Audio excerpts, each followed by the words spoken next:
All right, so I guess we'll just get started now. So hi everyone, and welcome to the Health Sciences and Medicine Breakout Room.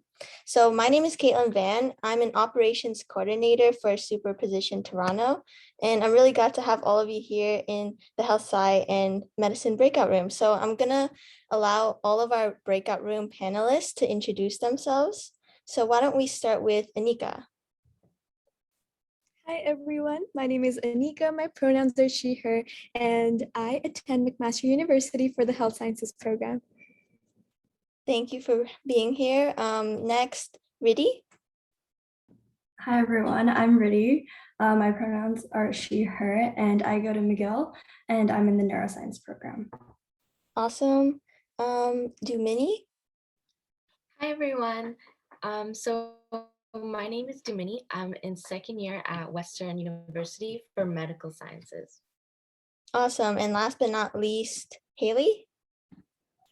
Hi, so I'm Haley, and I'm a second year at Queen's University in their Health Sciences program, and I go by she, her pronouns. Okay, awesome. So now that you've all introduced yourselves, I'm going to open the floor for anyone to ask any questions.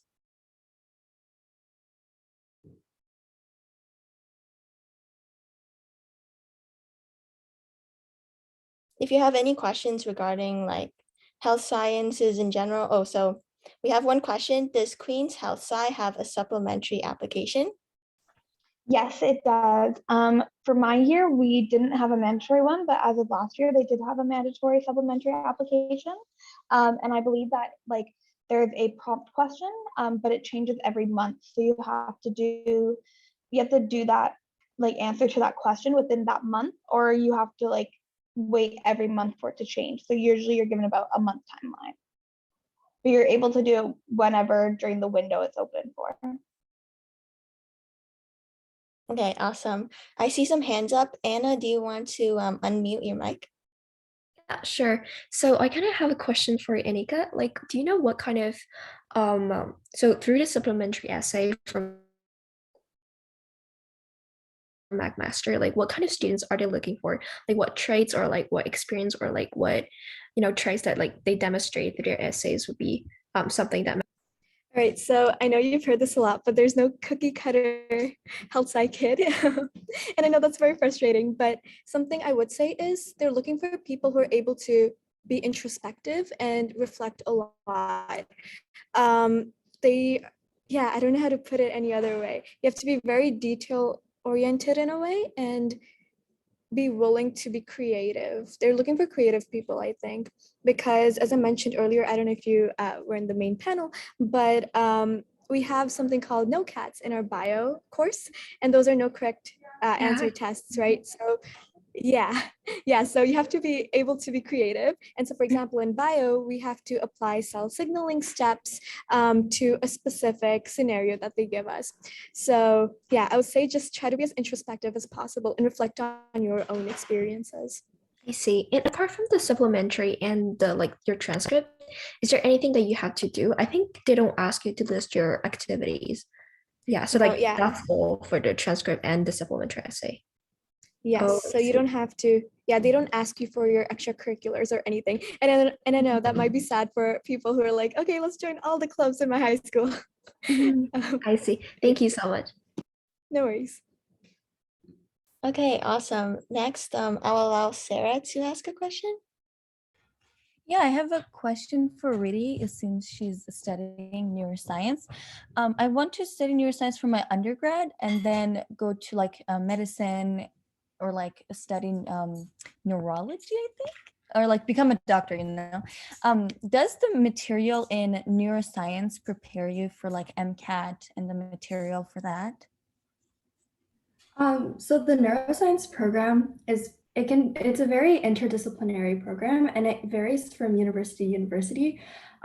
When you're thinking about taking the MCAT, you have to have those base courses of chemistry, biology, math, and physics, and English, I think. I'm not sure if English is on the MCAT, but you need those core courses and you can get those regardless of what program you're doing. Like any general life science program will have those. And if you're doing if you're doing a major in neuroscience, we'll get more into like the nitty gritty of neurons and axons and all those things. So it will prepare you, because a lot of the base courses are the same, but it goes into much more depth than that. Yeah. Okay, thank you. No worries.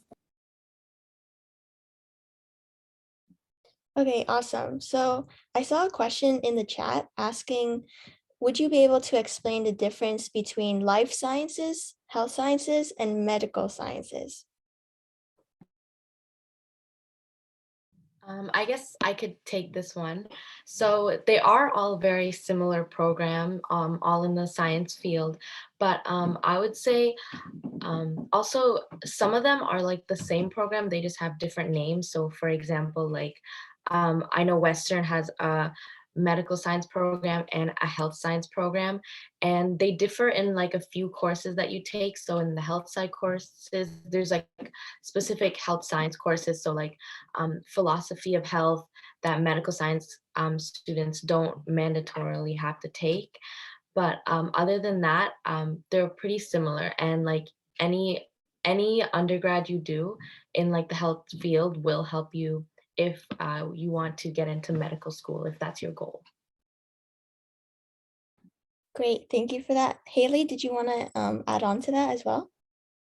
Yeah, I was just gonna say, like, especially at Queens, we have life sciences and health sciences.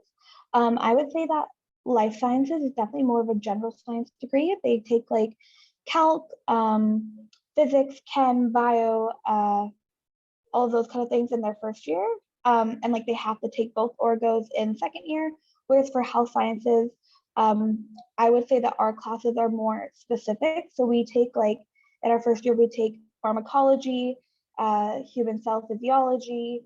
We also take like social determinants to health and healthcare, and history and philosophy of health and disease. So I would say the health sciences at Queens is a bit more broad in the sense of like you're covering both like social aspects and also scientific aspects, but more specific in terms of like the class content, whereas life sciences is a lot more structured in your traditional sense and has that basic general science building block for its first year and mostly their second year as well. Great, thank you for that. Anika, did you want to add on as well? Yes, so for health sciences and life sciences here, it's pretty similar to Queens, I would say, but in health sciences, we do a lot of, as I said, introspective work, and we have a lot of group work as well. So we have something called inquiry, where again, it's a lot of philosophical sort of stuff. I don't know what else to say about that, but in life sciences, there's a lot of memorization and again, traditional testing, standardized testing. So if that's something you excel at, memorizing and then doing multiple choice questions after that to apply your knowledge, then life sci would be for you. But if you're willing to, if you're more open-minded and you like to try new challenges, then health sci. Okay, awesome. So I saw a question in the chat. What do you like the least about your program? And is there anything you dislike about your program? So pretty similar questions if anyone wants to jump in on that. Anika? So as I mentioned, there's a lot of introspective work and there's no correct answer tests. Those are so frustrating because all throughout our academic career so far, we've been taught to follow a very rigid schedule and a very rigid rubric, right? This is what teachers are looking for. This is what you're going to give them. But here in HealthSci, it's as long as you can justify your responses, you will get the mark, but there's something called like sins of omission, sins of commission. So if you write down a wrong detail, that's sin of commission and you'll get marks off. If you leave something out, that's sin of omission, you'll get marks off. So it's very, very, very hard to get used to it because there's no set guideline. So it can be frustrating and you just have to be patient with yourself and let yourself adapt. I don't know if I'm adapting yet, but we'll see how it goes. Does anyone else want to add on to that? What you least like about your program? I guess I can go ahead then. For my program, I think the hardest part is keeping up with the workload. With McGill life science programs, they often give you a lot of not busy work, but you constantly have deadlines. So every week I have something to do. And so it can get pretty hectic. So it has definitely tested my time management skills and being very efficient in the way that you work so that you're not spending too much time on the wrong things. Because sometimes you'll have a quiz that's worth a couple percent, but you might put in way too much time into studying for that quiz. So you have to acknowledge that like you can't put in 100% into everything, and that's fine. That's a great answer. I saw another question in the chat. Did you guys take physics in high school? This is what I'm also wondering as well, because I know that well, specifically McMaster Health Sciences, physics isn't mandatory. So yeah, does anyone want to answer that? Yeah, I guess I can go. So I did not take physics in high school. I thought I was really good at like the other sciences, chemistry and biology, but I was like, physics is definitely not my strong suit. I knew since like grade 9 and 10 science. So I didn't want to have my GPA lowered, so I just didn't take it. But for Western medical science, it's not mandatory to take physics. It is recommended that you do, but if you don't, the only reason that it's recommended is that it would give you maybe like a bit of a leg up during first semester physics and in first year. So in first year, the first semester of physics, you just relearn everything that you learned in grade 11 and 12 physics. So it's nothing new, no new content, but obviously for someone like me who hasn't taken physics before, it was a bit difficult at first, but I was able to get the hang of it after failing a midterm and realizing that I needed to change my study habits.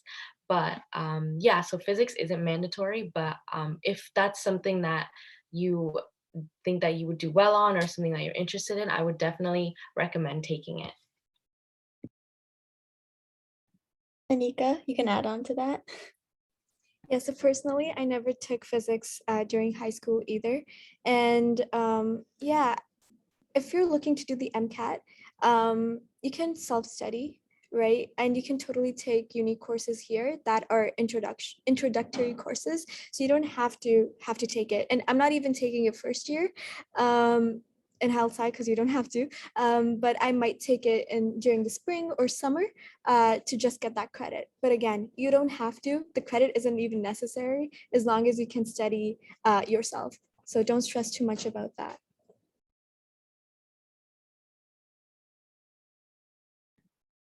Okay, so I still see some hands up. Sarah, did you have a question? Yeah, I want to know if like being an AP or IB in high school benefits you in getting accepted, even though they only look at your marks. Does it still benefit to be an IB or AP? Haley, did you want to answer that? Yeah, sorry I had to leave, guys. There's like a fire alarm going off in our school building, and like literally it's never happened in like a year and a half. So sorry about that. But with terms to IB, I did do the IB program and I actually did AP. I have like a weird history story or like a weird like high school story. So I did a bit of both. And I would say like I know some people might not want to hear this, but like I don't really think it helps like all that much. I think it's definitely a good experience. Like, I mean, you definitely gain skills from doing AP and IB. But it's definitely like it's not going to be the be all end all. Like I know people in my program who didn't do anything like that and are still doing amazing. I would say like it maybe helps you in terms of like learning how to do some research and being able to write kind of like longer papers. That's really it. Like if you have good study skills, like that's going to carry you through university. AP and IB are not going to be like the big changer in how successful you are. It's really up to you. So don't fret if you didn't take them. You'll do just as well. Yeah, thank you. But does it matter in the applications? Do they like think that maybe you took the more vigorous program that you're maybe more capable? I don't know. I don't think so. At least for health sciences, like at least I think like it maybe did help a little bit in my application. Like I think I maybe got in because I did have like lower IB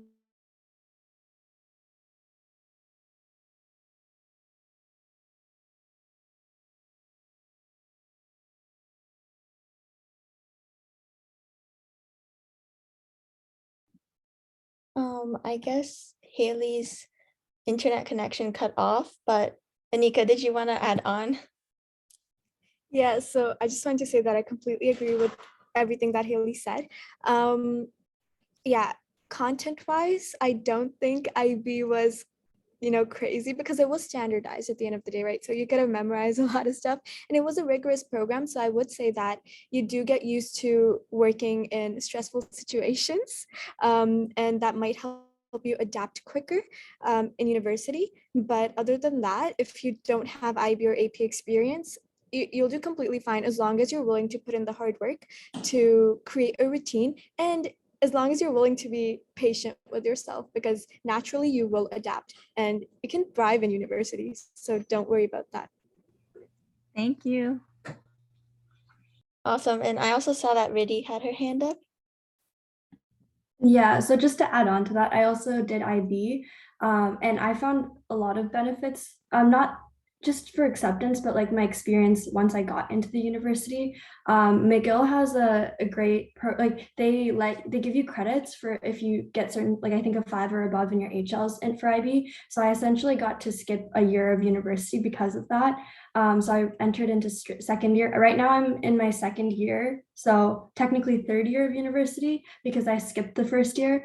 And because of that, I have extra room to like take lighter courses if I want to, or if I can finish a year earlier, which is a really nice thing. I probably won't finish a year earlier because I want to take my time and just like, take a minor and like enjoy the process and not be rushed, but it gives you that flexibility, which is really nice. And a lot of the courses I find they overlap a lot with the content that I learned in IB, which is really nice because then I could review my notes. It didn't feel completely foreign. But by no means does that mean that like you don't need to do IB to be successful in your university, but I found it to be a really like boost, like a good boost. Yeah. Okay, thank you. Okay, great. So I see another hand up. Preeta, do you want to ask a question? Yeah, thank you. My question revolves around co-op. I know like finding co-op experiences depends on like what your interests are. Like they don't always have to like relate to health. It's like how you can highlight your skills. But what are common co-op opportunities for health science students, health science or life science students? I guess this is for everyone, whoever wants to answer.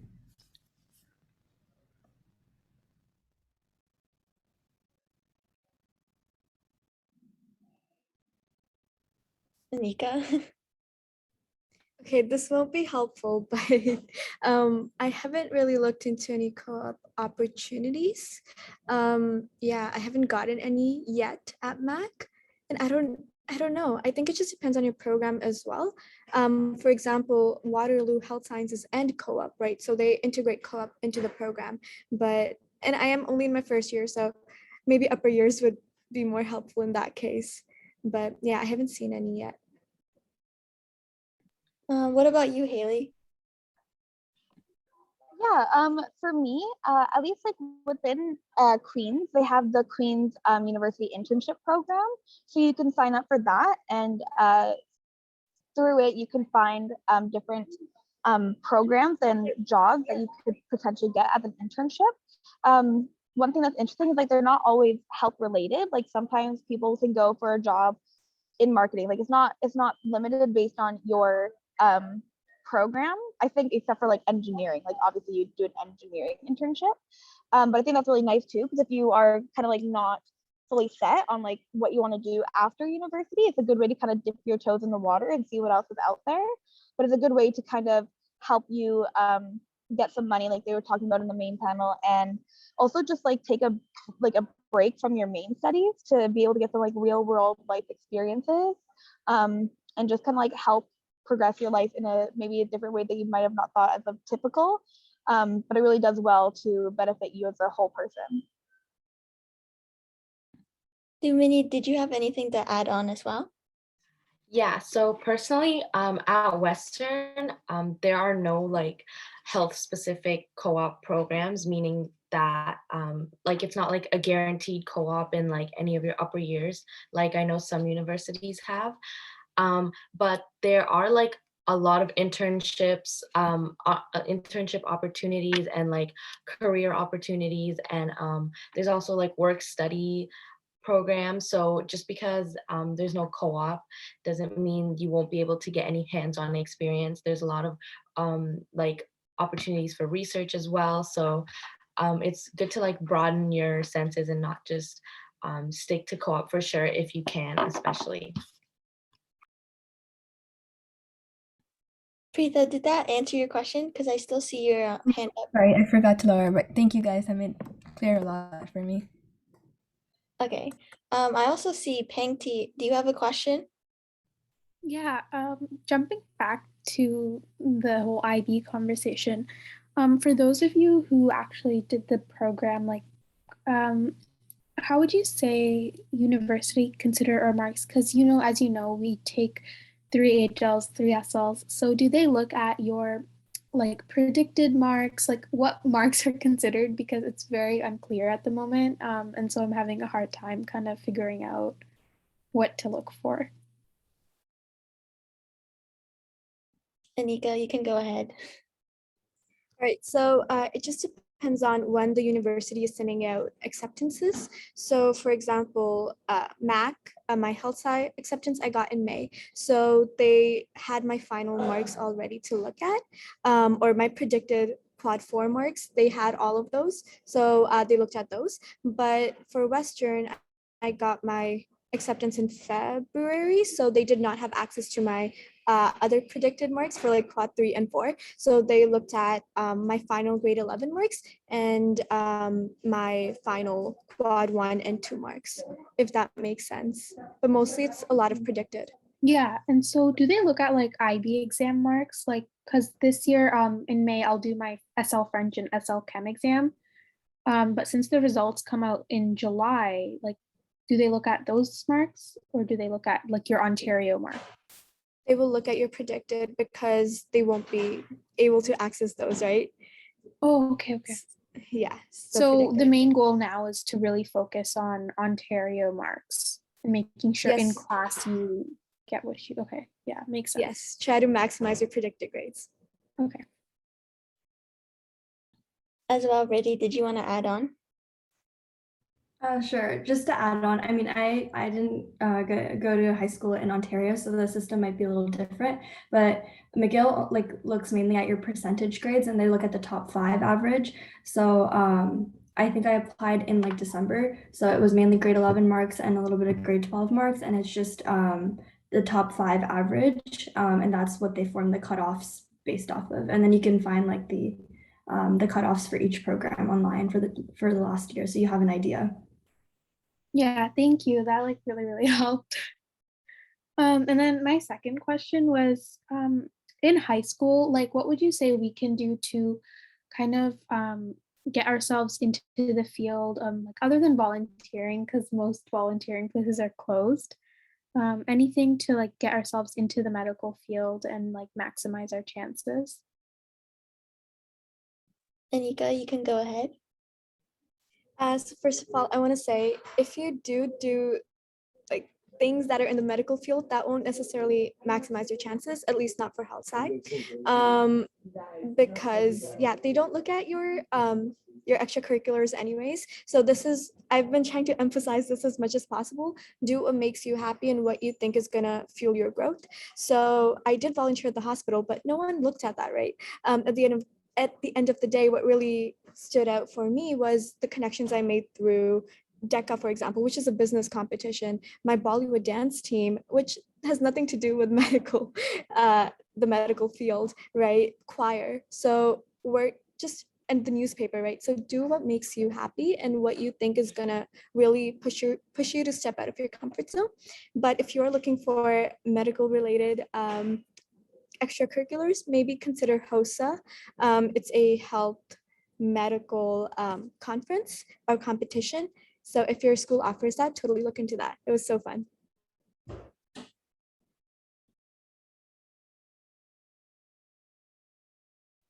Does anyone else want to add on to Anika?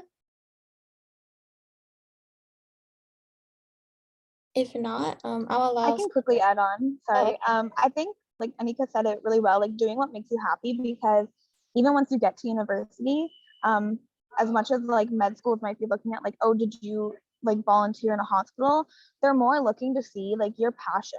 Like, and thing to think about is like, even if you're working, like if you have a full-time, like even a part-time job, like they're gonna see that you put effort into it and that you were consistent in your working for it, and like they just want to see the skills you learned and the skills that you gained. So like I would like did the clapping emoji when Anika said it, like doing what makes you happy, because if you're in a club that you hate and you're just doing it for the application, you're not going to gain anything out of it. You're not going to become a better person. You're not going to like get relevant skills.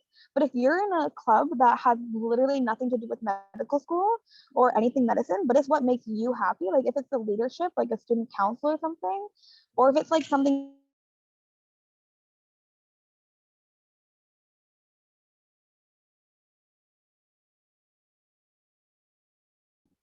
I believe Haley's internet connection cut off again, so hopefully she can join us again soon. But I guess I'll let Sara ask another question. Yeah, thank you. So for IB, it's a little bit a harder program. So like if you have a lower mark in IB compared to someone who went to like normal academic and got a higher mark, like by 2%, do they still like accept the IB person because it was a harder program, but they got a lower mark? Anika? Well, I'm not sure how this works for different programs, but for HealthSci, at least, as I mentioned before, the cutoff is 90%. So 1% difference or 2% difference won't really make a difference at the end of the day. What will make a difference is your sub-app, right? So really focus on showing your personality, making your personality shine through, because a mark does not define who you are, and they can't really get a lot out of it, if you know what I mean. So do the best you can and understand that, try to show your skills that you did gain through your sub app. Okay, thank you.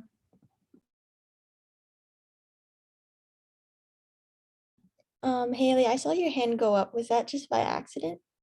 Oh no, I did the like clapping reaction. I was agreeing with what Anika was saying. Oh, okay. So Sara, do you have any other questions, or is that it? And not yet. I'll think of more. Okay, great. Preeta, do you have a question? Yes, I know we were talking about IB and AP like classes and how they're useful, but for someone who's in an academic program, I know like adjusting might be a little more difficult, but you guys did mention how some of like your peers are still doing well, but I'm a little stressed. So like what type of like study habits and what like do you have any tips for how to adjust to first year? So I can take this one. So I've never taken like IB or AP. I was always in the academic program at my high school. And I thought that not being in AP and IB would like be detrimental. Like I thought that I would be behind everyone.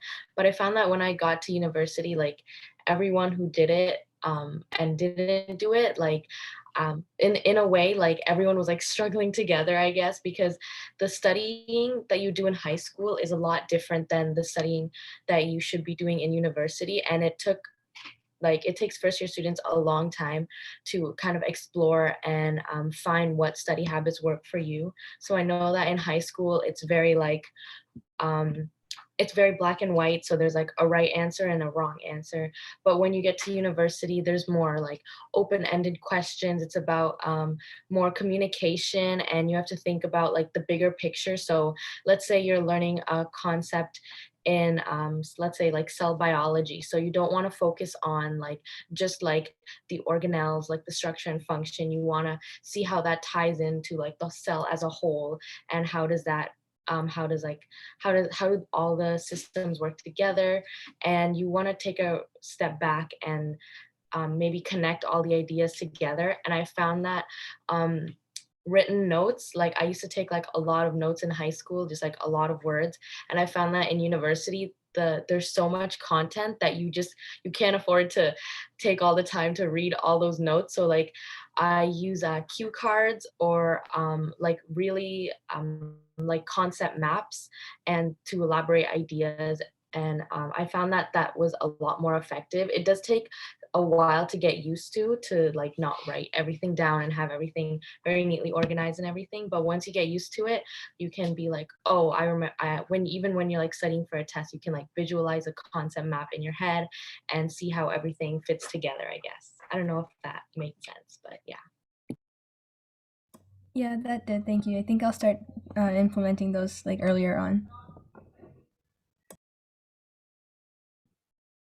Okay, so if anyone doesn't have anything else to add on, I'll let Sarah ask another question.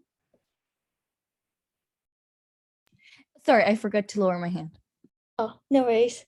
I'm sorry if I'm pronouncing this wrong. Zara? Zara, yeah. So I was just wondering, for anyone who didn't do AP or IB, how can you manage to get like a 95+ percentage average, or like just a good average in general, without like the weighted marks and everything? So I'm not sure how the marks are weighted in like AP and IB, but I just found that to get your average up in high school, it is important that you take like the courses that you need for your the program that you like, that you want to get into. But also it's important to take courses that like you love, like you're passionate about, because then you can actually achieve good marks without having to, I guess, like put in as much effort to like loving it, because you already like have that aspect to it. So for example, I was really into music. Like I loved playing instruments and like attending band practices and everything. So I took music as an elective, and that really helped boost my average by a lot. And I also took French as an elective, that I was like really passionate about like languages and learning about other cultures. So because of that, like it was like somewhat easier to get a higher mark, and that boosted my average as well. Okay, do you also have any advice for like the courses that you do need to take, like biology, chemistry, how to get a high average in those? Yeah, for sure. So I would say like paying attention in class. I know it sounds super basic, but like active listening really does help. So I know like a lot of people that just like write down what the teacher is saying, and like the information just like goes in ear and then goes out the other. And you want to make sure that you really understand the concepts that are being taught. And if you don't, like ask for help. And I know everyone says, it's easy to ask for help, but people just don't. But it really is like your profs or your teachers are super like if they're approachable, like you can talk to them, you can talk to like people who are in the class like years before. But yeah, so just like make sure that you understand the topics, concepts. And I would say like anytime you learn something new, like review it within 24 to 48 hours, instead of waiting until like 2 or 3 days before the test to review everything, because it can get overwhelming and it can get like confusing and you can get mixed up between things. So yeah. Okay, thank you so much. No problem.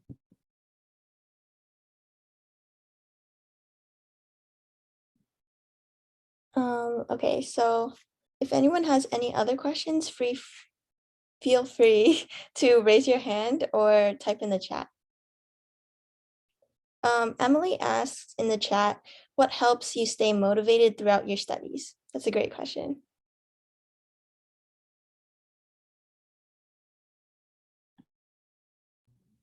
I can go ahead if you don't mind. I think what's really important is like to remember that there's a life outside of school too, and making sure to keep like checking in on yourself, because it can get really stressful, and that's a part of like university and like anything in general. But making sure that your mental health is good and you're doing things that you truly enjoy, like keep checking in on yourself and making sure that you're like doing things that you actually enjoy and not because you're supposed to do things, right? So first year was pretty stressful for me because it was online, COVID, and I didn't really get to join that many clubs. But then I realized that no, like I need to start doing things that I really enjoy, and also taking breaks, or like, having fun once in a while, exploring the city that you're in. Like this is a great time of your life. So making sure that like the process is not just you studying all the time, and like making friends along the way, meeting people in your classes, like creating a community, yeah, it's like just making sure you're having a balanced life. And that's what really has been motivating me is like, I'll go on a walk once in a while, I'll explore a different like bagel place in Montreal, you know? And those little things really help me stay motivated and upbeat. Anika? Yes, I completely agree with everything that Rudy said. For me, it's just putting, remembering that there's a life outside of academics. So sometimes I'll make plans with my friends to go get bubble tea or something, or get dinner together. So tomorrow I'm meeting my inquiry group for the first time in person, and we decided to get dinner together. So I'm looking forward to that, and that's what's keeping me going. It's like, okay, finish this so you can go meet up with them, right? So that's how you can motivate yourself, but also study with other people.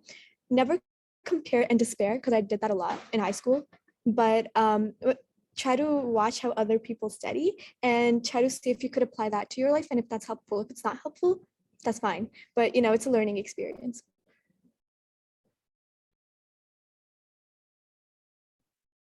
Okay, great. So I'm gonna keep looking through the chat. What can we do to prepare for first year university difficulty in high school?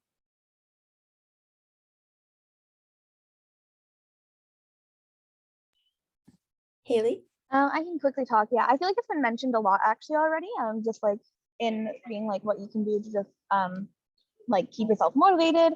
I think the biggest thing is doing what makes you happy. We've said that a lot, but that's honestly what's gonna get you the best grades and just like the best overall health. So I think other things that you could do is just like knowing what study methods work for you. I know that I'm not a great test taker, so I know that like sometimes like even just being okay with not getting like 100% on tests, because I know that that's not my strong suit. Whereas and just being able to play to your strengths, and then also just taking the time to figure out your weaknesses and knowing that your weaknesses are not a bad thing. They're just where you need to maybe apply some more time. And also they're a good place to reach out to some resources. So like at Queen's, we have Student Academic Success Center, and they can help you with like taking more effective notes and also just keeping yourself motivated throughout that first year. Because it definitely is hard. Like being a second year, I feel like I'm going through my first year again because last year was so question mark. So it can definitely be hard sometimes, but just having a good support system, even if that's not people in your program, even if that's people from home, that really helps a lot too.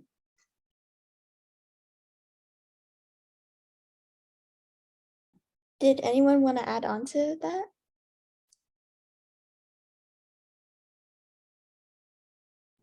I feel like I could add on. So last year was my first year, and what I think you just have to start managing your expectations. And like Haley said, like not everything, like you can't exceed or excel in everything, and that is completely okay.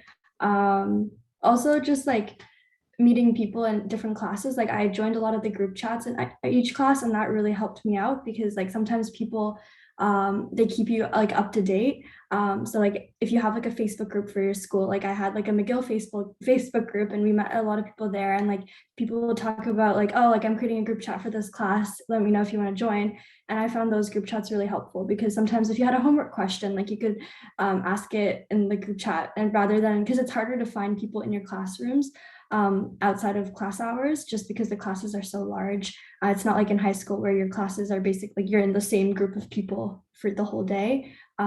So I find the group chats really helpful, and then you meet a lot of friends that way too. I just want to quickly add on. I think there's also a double-edged sword with sometimes having that support system in your cohort. Like I know myself, like there's definitely sometimes where I find myself in a hole of like comparing myself to others. So I will literally have to put like any of the group chats I'm on mute, because I literally like, I know that if I look at them, I'm just gonna feel bad about myself because I'm not doing what everyone else is maybe doing or what they are showing to the world. That's the biggest thing. It's what they're wanting you to see. So just being able to take the time to be okay with yourself and being okay with not doing the best at everything, because that's completely okay. And not comparing yourself to others. And I know I'm saying that and I still do it. So it's something that you struggle with probably for all the years, but it's definitely being able to put yourself first and making sure that you're taking care of yourself and your mental health, that will really help you succeed in any year of university that you're in. Anika, you can add on. Yes, I was like nodding my head throughout the entire time Haley was speaking because I relate like so much. So when I started off, right, I decided to do extracurriculars and prioritize those because I was like, okay, academics, I'm used to them. I'll eventually catch up. And so I fell behind on chem, like it piled up. And then I was looking at everyone else who were like studying and doing chem every single day. And that hurt me more than being behind in chem, right? That demotivated me so much. Just know everyone is behind in something. Like it's so hard. It's so hard to keep up and be like the optimal student. So if you're behind, that doesn't mean you're a bad student. And eventually I caught up and I got a good mark on my midterm. So it's so doable. You are fine. And even if you don't do well on the midterm, you learn and you grow. It's not the end of the world. Okay, great. That was a great answer. I just wanted to say we have 2 more minutes for this health science and medicine breakout room. So before we kind of like lose time, if anyone has any last minute questions, make sure you drop them in the chat now. And as well, make sure you also say thank you to all of our wonderful breakout room panelists before they leave. So just say thanks in the chat. And we also have one hand up. You can go ahead and ask your question. Yeah, sorry. This is for anyone who did IB and maybe has applied as an IB applicant to a university. So I was wondering if there's a noticeable difference between actually applying as an IB student or an Ontario student, with the exception of gaining transfer credits, of course.